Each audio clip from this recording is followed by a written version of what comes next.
Hello, I'm Kristy Wallace, and this is Suddenly I See, a podcast which explores the power of a positive mindset, gratitude, and love in changing your life for the better. Join me as I share the mind hacks, rituals, and choices that have helped me survive and thrive in the face of adversity to arrive at a point where suddenly I see what truly matters in this life. Let's get started.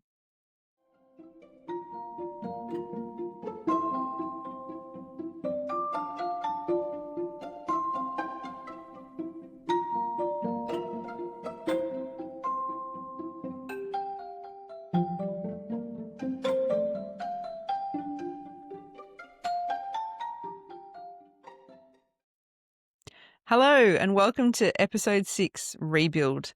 I am so bloody excited to be at episode 6 because I'll be honest with you, recording the first 5 episodes and sitting down each time to know that I'm basically going to sit and share the worst time of my life and have to keep kind of going back to the negativity and who I was and how I felt in that time was really challenging.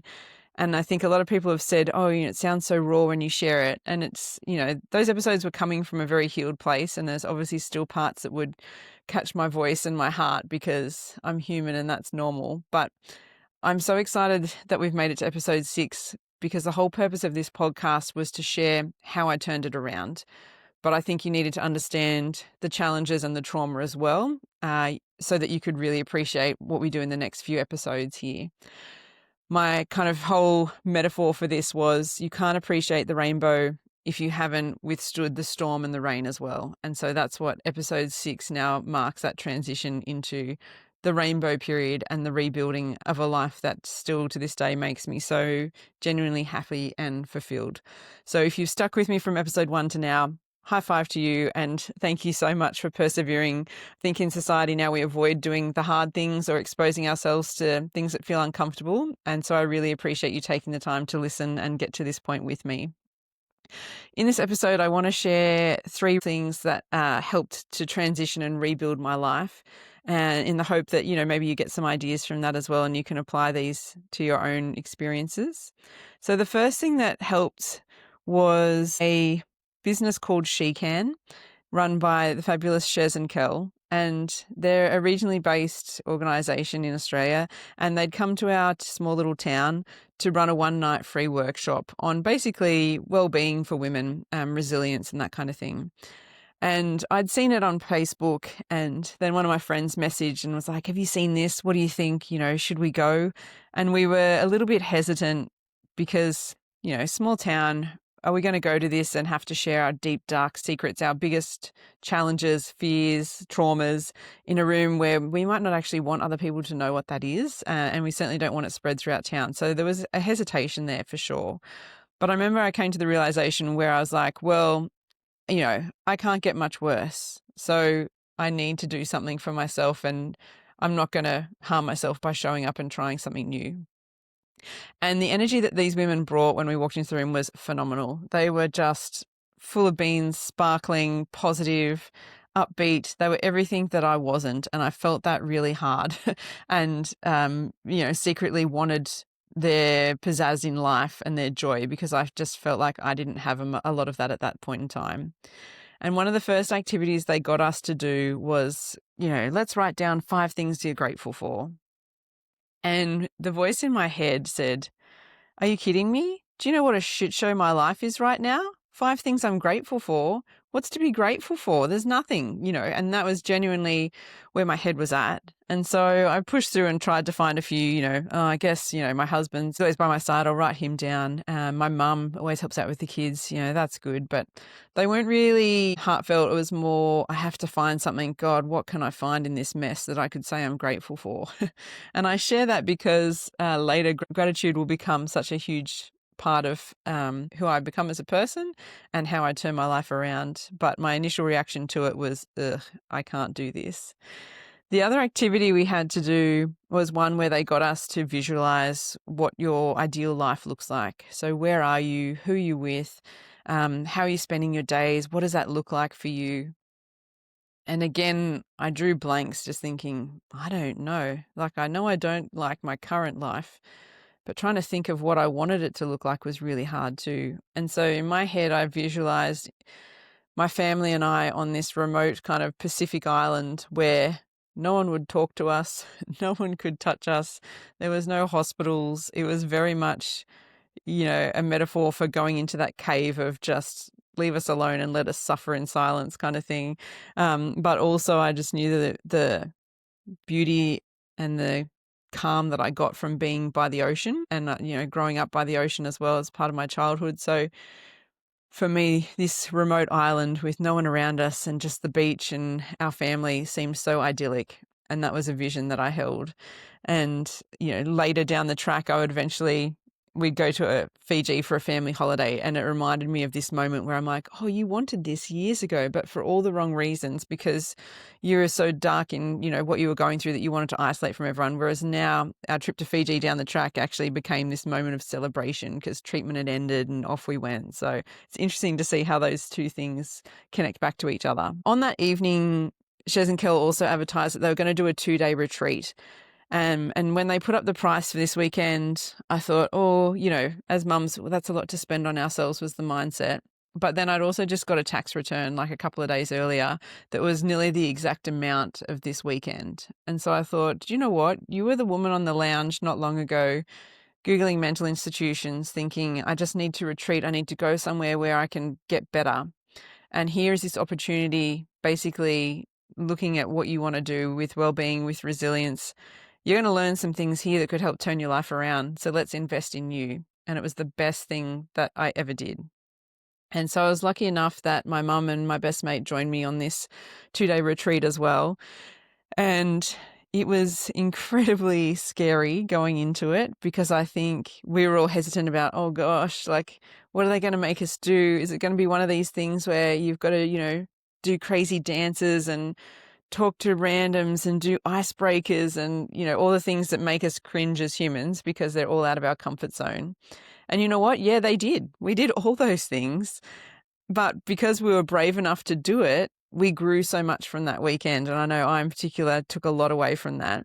The other component to this weekend, which filled us with fear, and I'm speaking for all of us, but I know on these key things we were all aligned, so I can say we had to record this video and introduce ourselves on a Facebook group. And oh my gosh, like I had never recorded myself for anything. I don't enjoy seeing myself. I don't enjoy hearing myself.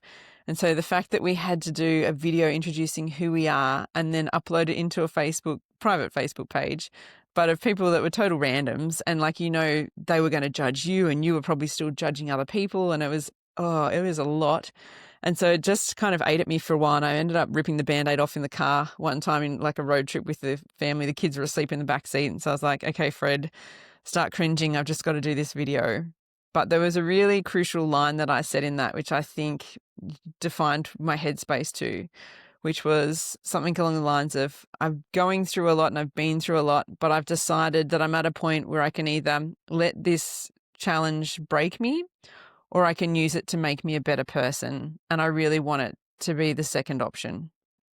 And that for me was that catalyst of like, you're ready to change now. You're ready to get out of this pit of despair that you've been kind of cycling through. And this was my catalyst moment. And this was my weekend where I went fully open-minded and open-hearted to learn as much as I could because I didn't want to feel this way anymore. And I didn't want to be that person. I wanted to improve and become better because of my tragedy, not become more broken. This weekend, like I said, we focused on gratitude a lot more as well. And this would become something that was so huge for me. And when we got home from that weekend, it was the one, of all the activities we did, that was the one thing that really stuck with me. So we got home at 10 o'clock that night. It was a huge weekend. And then by midnight, Patty had thrown a temperature and I was in an ambulance on the way to hospital again with Patty. And when you're like, it's not meant to be like this. Like I've just had a weekend to work on myself. How can I be a changed person when I still have to deal with this reality of going to hospitals, at the drop of a hat? And then I realized the next morning that this is actually where the magic happens. So, it's everyone can be their best selves on a weekend away when they don't have their family and their husbands and their responsibilities that they have to, get through each day. But the real growth and challenge is going to come if I can apply what I've learned in these scenarios. And so I remember that afternoon in the hospital when I started to kind of spiral a bit with my thinking, like, oh, we're back here again. And, off I go collecting problems. I decided to just stop it and instead think of 5 things that I was grateful for. And so one of the first and most profound things, which I hadn't really clicked on before, is how grateful I was that we actually had a medical system and a hospital where Paddy had medications that could take care of him and keep him alive. We had fully qualified medical staff around us trying to make sure his health improved. And all of this was provided for free within our public healthcare system. And that totally flips the narrative. Instead of, oh, it's not fair, my son's unwell, instead it was actually, how lucky are we though that we have all these things? Because not everyone has that around the world. And that's something I should actually be really grateful for. And then it went from that to knowing that I could grab a coffee downstairs from the cafe. Like, gosh, we have cafes in hospitals. What a freaking privilege, and then to the sunsets. There was a new hospital and they had beautiful big windows in each of the room, and the sunsets you would get out of them were incredible. So let's focus on the sunset and how lucky I got to see that. What about the quality time that I'm spending with Paddy one-on-one, where I'm getting to give him hugs and feed him and nourish him and sing songs and take care of him? That's actually a privilege, again, that not everyone is afforded. And so taking this idea of gratitude that I learned on the weekend and then challenging that negative, catastrophic thinking where I'm constantly, negative bias searching for problems, and interrupting that with gratitude shifted everything instantly. And it became my new challenge from then on to actively find gratitude whenever I found myself starting to spiral into negative thinking. So that was a huge game changer for me. The other thing that helped around this time, so all these events kind of happened, I can't remember the exact order or, over a period of a couple of months, basically these few things happen. So I was at home watching Ellen, as all good mums did pre-Netflix, and she was interviewing a lady called Sheryl Sandberg, who's actually one of the CEOs, I think she was, of Facebook, so a high flyer. And she had lost her husband, who passed away suddenly and unexpectedly. And she was talking about what she'd learned from that experience and how she'd written this book about, the grief that she experienced in losing her husband, but the need to still be resilient because she was still trying to raise her children at this time, but process grief. The way she got through that and was able to find joy and understand her human experience, how she interacted with others and how that changed while she was going through tough times. And while the situation that she'd been in and my own was so different, what was common was those themes throughout. And we had such similar experiences there that I thought, I'm going to go and buy this lady's book and see exactly what she has to say, because I feel like we're onto something here. And so I hit the self-help section, as you do, and got this book, which is called Option B. And it's actually by Sheryl Sandberg and Adam Grant. And in that, I found quite a few gems. I remember just as I started reading going, oh, I have to highlight. The teacher in me had to highlight key quotes and things that really jumped out at me. And so I thought I might just share one that I've got here, because this helped me have realization about what I was doing and how I was thinking. And so basically this idea is based on the works of psychologist Martin Seligman, who turns out I actually really like. Everything I do lately is linked back to Martin Seligman, so I respect his work a lot. But he said, and I'm just taking this directly from the book, it says there are 3 key Ps that can stunt our recovery when we're having a tough time. The first one is personalization, the belief that we are at fault. The second is pervasiveness, the belief that an event will affect all areas of our life. And the third is permanence, the belief that aftershocks of the event will last forever. The 3 Ps basically continue to then loop in your head and repeat. And this is the kind of thought pattern that I was in as well, which I identify from. And I'm just going to quote that from the book. It says, "This is my fault. This is awful. My whole life is awful. And it's always going to be awful." And that was essentially when I read that, I was like, yes, that's what I've been thinking, guys. But obviously I wanted to change that. But I just felt so understood by those 3 Ps because it explained what I had been thinking and, how pervasive those thoughts were and how permanent this idea of Patty being on treatment felt. And so if I was aware of these things, then I could challenge them. And instead, it wasn't always going to be like this. It's just going to be like this until next year when he finishes treatment. So changing the permanence of it, it hasn't ruined every area of my life. It's just ruined and affected some of them. So that understanding the 3 Ps helped me challenge why I was thinking those things and rise above them. But the main thing I took from this quote is a quote that I was, put it on my gravestone. I will live by it and I love it. And it changed everything for me. And it was a quote shared from a psychiatrist called Viktor Frankl. And he was actually detained in Auschwitz during the Holocaust. And this is his quote. It says, "When we are no longer able to change a situation, we are challenged to change ourselves." And I just remember boom, the light bulb went off. I can picture exactly where I was sitting when I read that line. And I thought, this is it, because I can't change Paddy's diagnosis, his treatment. I can't change what our life is at the moment. And that's when I realized that's what I was actually struggling with the most. It was that lack of control and this idea that everything had just seemed to have happened to us and I had no control over any of it. But when I read this quote, what it made me realize was I wasn't just stuck. Like, yeah, okay, make peace with the fact that your son now has a brain tumor. He's blind. We can't change that. But what are you going to do to try and change yourself then? And it gave me a kind of action step. I felt somewhat empowered that maybe I could still turn this around. Maybe I could find some light in this situation and instead focus on changing myself. And I think that linked nicely to just backing myself to go to this Shekan 2-day retreat and saying, I can't change what's happened to Patty, but how can I better equip myself to cope with life? How can I better, improve my mindset and my gratitude and my resilience? And so it just tied everything that I was currently trying to work through beautifully in a bow. And I just so grateful for that quote and for that book. If nothing else, that one quote is the only reason I needed that book. I learned so much just from that. The other final thing that was also helping me to rise above and rebuild my life at this point was the fact that I was still going to the counselor. And so we'd gotten to a point now where even though I was doing all of these, what we call CBT or cognitive behavior therapies and focusing on my mindset and my well-being and walking and eating the right foods, and I was trying to do all the things that would make my life feel better, I was still actually struggling to maintain that. I feel like I'd take a step forward and then suddenly I'd be pulled a couple of steps back. And so while I could see I was making some growth, I still didn't feel like it was working as well as it could. And I didn't feel like I was really getting that much better. And so it was decided then between the psychologist and the GP that it would be worthwhile me starting some medication for my anxiety. And this was challenging because I think there's so much stigma around medication and mental illness, and it's really absolute bullshit.